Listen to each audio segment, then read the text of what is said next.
Tudo bem, pessoal? Bom dia. A paz do Senhor a todos. Eu sou o diácono Claudio Machado, estou em casa. Estamos aí cumprindo um lockdown determinado pelo governo do estado.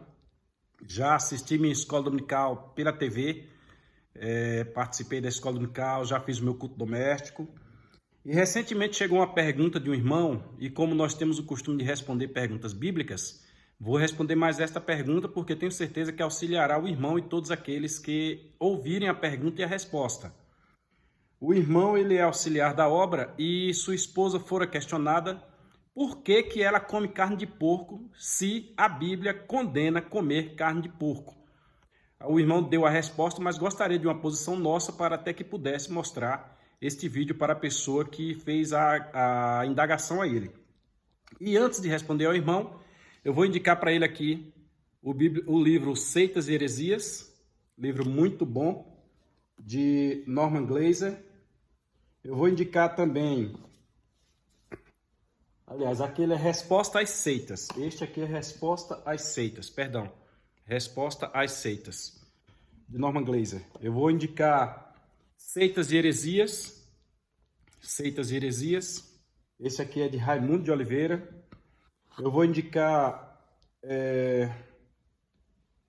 O Sábado, a Lei e a Graça, que eu peguei o livro errado aqui, eu pensei que era O Sábado, a Lei e a Graça, mas não é. Eu vou indicar O Sábado, a Lei e a Graça, depois eu mostro o livro.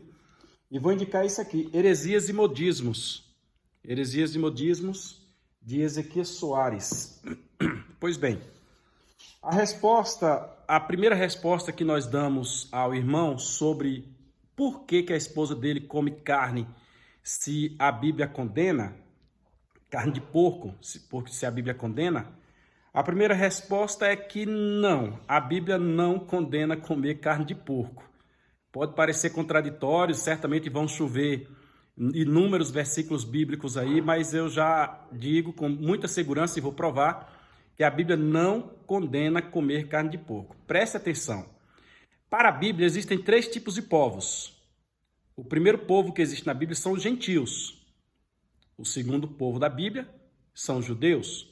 E o terceiro povo da Bíblia é a Igreja do Senhor nesta ordem. Lá atrás surgiram, na criação do mundo, depois que foram criados os homens, surgiram os gentios. A gente usa a expressão gentio porque todo aquele que não é judeu é gentio. Depois vieram os hebreus, os israelitas e os judeus, que são 3 coisas diferentes. Ser hebreu é uma coisa, ser israelita é outra, ser judeu é outra. Mas é um povo só, né? Então surgiram eles. E depois surgiu a igreja. Tanto que o texto bíblico é: portai-vos de forma que não deis escândalo a gentil, a judeu, a igreja do Senhor. Então só existem os 3 povos. De igual modo, você vai abrir a sua Bíblia agora, lá no livro de Gênesis, no que eu fiz um pequeno rascunho aqui. Lá no livro de Gênesis, no capítulo 9, no versículo de número 3, abra a Bíblia, tenha coragem de abrir a Bíblia. Essa questão de dizer que é proibido e não abrir a Bíblia é problema. Tem que abrir a Bíblia para comprovar o que o texto bíblico diz. Gênesis 9:3 diz: tudo quanto se move, que é vivente, será para vosso mantimento. Tudo vos tenho dado como a erva verde. Do jeito que pode-se comer a erva verde, pode-se também comer tudo aquilo que se move. E esta passagem aqui é bem posterior ao dilúvio. Lá atrás, os homens não comiam, no Éden, os homens não comiam os animais, não comiam. Durante o dilúvio também não comia. E depois que passou o dilúvio, o Senhor autorizou: olha, tudo que se move vocês podem comer. Começa ali no capítulo 9 de Gênesis, quando começa o governo humano. E o versículo 2 ele ainda diz mais: o temor e o pavor dos animais ficou agora contra os homens neste momento. Este temor e este pavor vai acabar quando vier o milênio. Lá no período do milênio, os animais não terão pavor do ser humano, os animais vão pastar juntos e assim por diante. Mas observe que, de forma geral, abrangindo a todos, começando assim pelos gentios, o Senhor disse: tudo vos será para mantimento, tudo que se move. Aí você pode ampliar o teu raciocínio. Uma cobra serve para comer. Até alguns animais que a gente estranha quando em algum país alguém está comendo uma lagarta, está comendo uma barata, está comendo alguma coisa, não faz parte do nosso cardápio, graças a Deus, mas serve para mantimento. Então, tudo quanto se move serve-usar para mantimento. Vamos então especificar mais a coisa, vamos apertar um pouco mais o nó. Nós vamos para Deuteronômio, capítulo de número 14, versículo de número 8. Deuteronômio 14:8 diz assim: nem o porco, porque tem unha fendida, mas não remói. Imundo vos será. Não comereis a carne destes, incluindo a de porco, e não tocareis no seu cadáver. Aqui a coisa está especificando para os hebreus. Eles ainda não são israelitas porque não entraram na terra prometida e não são judeus porque não passaram pelo cativeiro babilônico. Regredindo, foi no cativeiro babilônico que eles aprenderam o judaísmo e foi depois que entraram na terra prometida com Josué que eles se tornaram nação, se tornaram a nação de Israel. Aqui eles são hebreus, um povo nômade que está saindo do Egito em direção a Canaã, que já havia recebido a lei, que os seus mais velhos já haviam morrido todos e que agora está sendo reeditada, ou seja, está sendo falada mais uma vez a lei para aqueles que nasceram durante o deserto. Por isso que o nome é Deuteronômio, é repetição da lei ou segunda lei. E quando se repete aqueles que estão que nasceram no deserto, está sendo dito bem assim: quanto a vós, vocês que nasceram no deserto, vocês hebreus, que vossos pais morreram, vocês que foram separados por Deus, vocês que Deus tirou com mão forte e com braço estendido, vocês que estão indo para Canaã, para a terra prometida. Aí o verso 8 diz: nem porco, porque tenho ofendida, vocês não vão comer. Vocês, um grupo específico, leia-se os judeus, os israelitas, os hebreus, certo? Eles não poderiam comer. E por que eles não poderiam comer? É simples. Por que eles não poderiam tocar em cadáver? É simples. Hoje existem doenças como a hanseníase, que já existia naquela época, a lepra daquela época, que não tinha meios de como tratar a hanseníase. A melhor maneira era pegar as roupas, queimar, era pegar a casa, derrubar, era pegar a pessoa, deixar ela segregada, separada lá fora da cidade por alguns dias, para que a pele da pessoa fosse analisada a fim de verificar se permanecia ou se por acaso acabava, curava. Era a melhor maneira que tinha.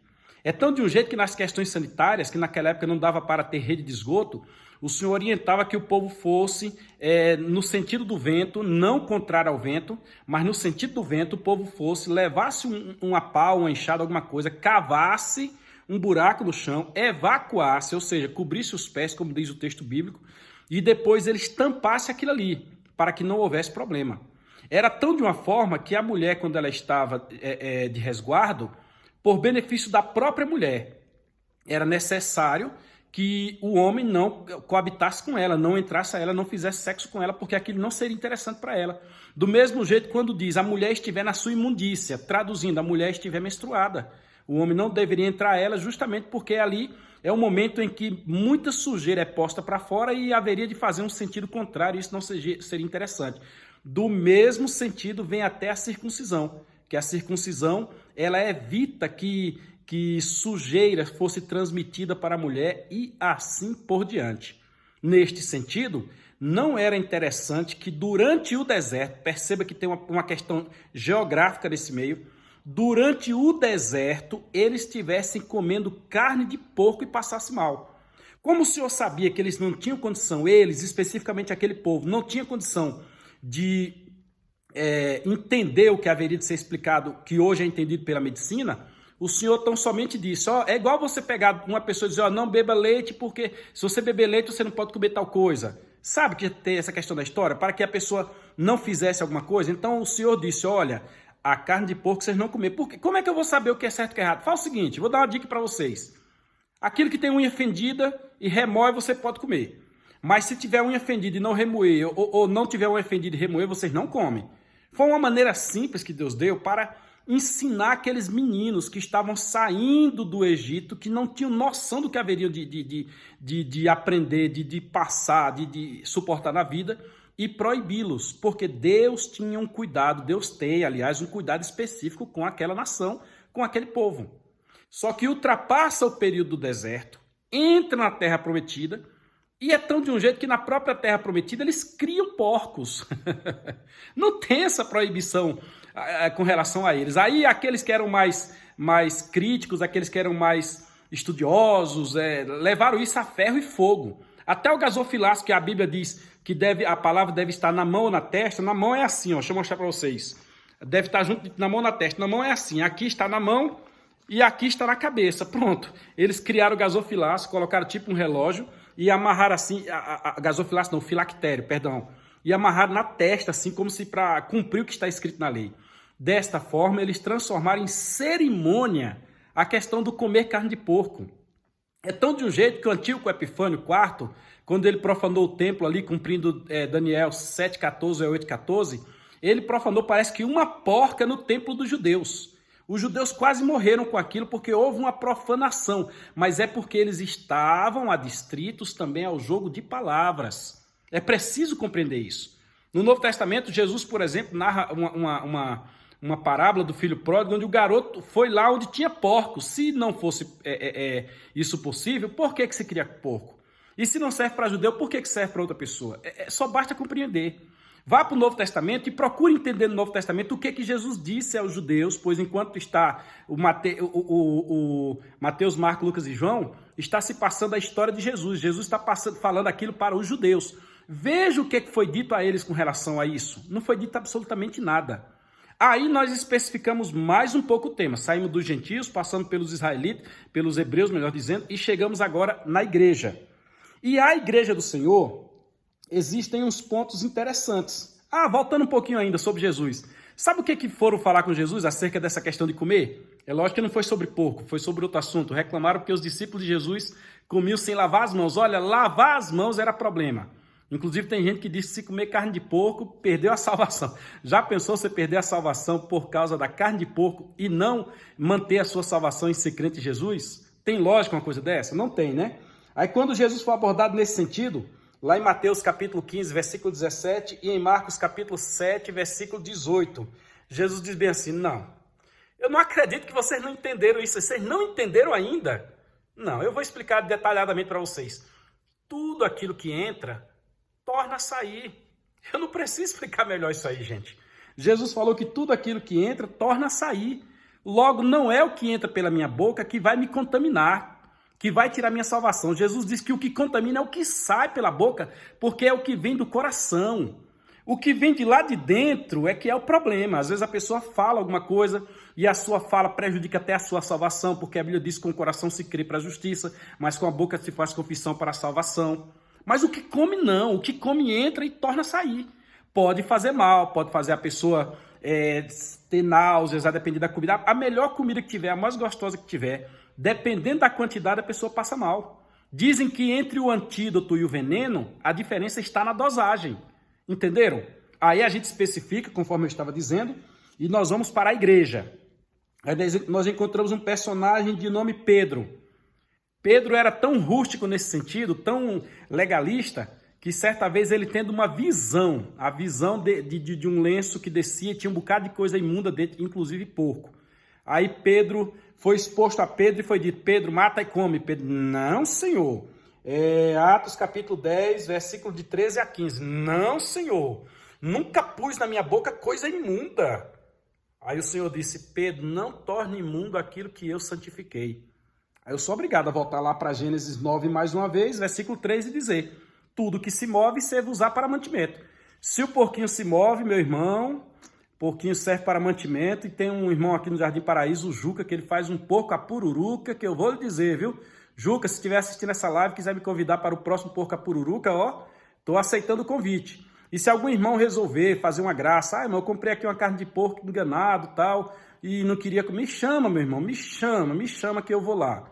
Minha mãe faz uma carninha de porco que é uma delícia, e garanto para os irmãos que minha salvação não está comprometida por causa de comer carne de porco.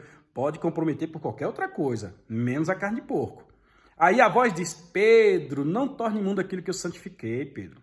Foi Deus quem disse servo-usar para todos para mantimento. Agora vocês, judeus, vocês, lá, segundo o que foi dito lá em Deuteronômio 14 e 8, não comam. Os judeus que têm um pacto específico com Deus. Inclusive, a guarda do sábado, isso é coisa de judeu, não é coisa minha. O livro Sábado, a Lei e a Graça esclarece isso muito bem. Mas vamos lá. Aí, como o assunto pegou uma certa proporção, também Paulo andou pregando e as pessoas que Paulo pregou queriam que elas circuncidassem, que faz parte da lei e tal. Os irmãos se reuniram em Jerusalém para decidir este assunto. Temos uma live aí que fala sobre o Concílio de Jerusalém. Assista essa live, está no YouTube. Aí os irmãos se reuniram e sabe o que é que os irmãos decidiram com relação a isso? O Concílio de Jerusalém, que está em Atos 15, versículo 20, o texto é maior, mas eu referi aqui só o versículo 29, diz bem assim: ó, vocês vão fazer bem se aceitar o nosso convite, o nosso conselho. Qual é o nosso conselho? Não coma o sangue, não coma o que é consagrado aos ídolos e nem coma o que é sufocado. Se alguém for te oferecer sangue de porco, meu irmão, pelo sangue de Jesus, não coma. Se for te oferecer sangue de boi, do que for, não coma. Se alguém for te oferecer um porco que foi morto sufocado, meu irmão, não coma. Nem coma o boi sufocado, nem coma o frango sufocado, não coma nada sufocado. Não coma. E se alguém for te oferecer um porco que foi oferecido em sacrifício ao Deus tal, também não coma, porque é oferecido aos ídolos. Agora, se não foi nada disso, coma. E é tão interessante que na live a gente explica isso, na live que fala sobre o Concílio de Jerusalém, que Paulo, sabendo que os irmãos haveriam de sofrer com isso, disse: quando for ao mercado, nem pergunte por causa da consciência. Pega e leva para casa e coma, porque alguém ia comer, ia comprar carne, chegar lá e perguntar: e essa carne aqui? Essa carne ela foi sufocada, não foi? Foi morta direitinho? Tal. Por causa da consciência, nem pergunte. Compre, leve para casa e come, porque se você souber, aí você não vai poder comer. Temos uma live aí também que fala sobre a consciência à luz da Bíblia. Aí a coisa segue. Quando nós chegamos, um escrito de Paulo agora, que passamos do Concílio de Jerusalém, agora já estamos tratando da igreja. Lá atrás foi dito aos gentios: coma de tudo que se move. Depois foi dito aos hebreus: o porco vocês não vão comer. Aí agora é dito à igreja: se abstenham de tais coisas, do sufocado, do sacrificado ao ídolo e do sangue. Não coma, a igreja não come essas três coisas, presta atenção. Aí Paulo vem em Colossenses 2,16, estou citando os textos para que você possa analisar, e Paulo diz bem assim: ninguém vos julgue pelo comer ou pelo beber, ou pelos sábados, ou pelas luas novas. Não é isso que deve julgar o crente, não é isso que deve... O que entra, o mestre foi quem disse: entra e torna a sair. Então ninguém vos julgue por isso, Colossenses 2,16. E para fechar a nossa live, Deus abençoe o servo do Senhor que mandou esta dúvida, e eu gosto de responder essas dúvidas. Romanos, capítulo 14, vai falar daquele que é enfermo na fé. O enfermo na fé. Leia, se tiver coragem, leia Romanos, capítulo 14. Qual é o enfermo na fé? O enfermo na fé é aquele que faz distinção de dias e dias. O enfermo na fé é aquele que faz distinção da comida. Sabe, aquele que comeu, perdeu a salvação. Ele está fraco, ele está enfermo. Este precisa de cuidado. Paulo diz: por causa destes, eu até deixo de fazer alguma coisa. Se eu vou na casa do irmão, disse Paulo, eu como carne. Paulo está falando de carne de porco. Leia-se carne de porco. Eu como carne. E o irmão come legume? Por causa da pouca fé do irmão, da doença espiritual dele, da enfermidade espiritual dele, eu vou comer legume também. Agora, eu particularmente como tudo, disse Paulo. E eu escrevo junto com Paulo: eu não estou preso a guardar dias. O dia foi feito para me servir e não eu para servir o dia. Não é esta a pergunta do irmão, mas está dentro do contexto da resposta. E não vou ficar distrito também à carne. Ah, é carne de porco ou carne de rã? Não. Servo-usar para mantimento. Dou glória a Deus, alimento o meu corpo e sigo o barco. Respondendo, não, a Bíblia não condena comer carne de porco, exceto para aqueles que estavam passando pelo deserto por uma questão lógica de saúde. Tá bom? Deus abençoe. A paz do Senhor a todos. Se tiver mais dúvida, pode mandar para a gente. Esse vídeo estará lá no YouTube daqui a pouco. Fiquem todos com Deus.